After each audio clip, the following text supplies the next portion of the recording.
आतापर्यंत जवळपास 8-10 लोकांनी कॉन्टॅक्ट केले आहेत आणि येणार काळात असं वाटतं की आणखीन वाढेल.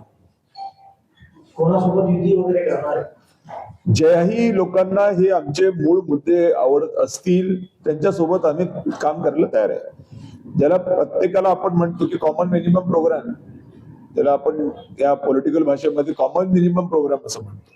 तो कॉमन मिनिमम प्रोग्राम हाच आहे जो मी तुम्हाला सांगितलाय. त्या कॉमन मिनिमम प्रोग्रामचे ज्यांचं असेल त्यांनी यावं, नसेल त्यांनी जावं. आहे तो वेलकम, नाही तो भिडकम.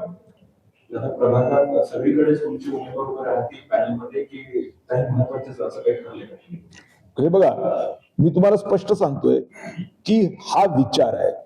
कधीही कुठल्याही गोष्टीला अगोदर विचाराची बैठक पाहिजे, वैचारिक बैठक पाहिजे. ती वैचारिक बैठक असणं गरजेची आहे. ती बैठक झाली आहे की हे अशा पद्धतीने केलं तर हे असं होतं आणि हे केल्याशिवाय गत्यंतर नाही. कारण नाही केलं तर ब्लास्ट आपल्या लाल किल्ल्यासमोर झाले, उद्या कटकट गेटला ब्लास्ट होईल, उद्या औरंगपुरात ब्लास्ट होईल. हे नाही झालं पाहिजे.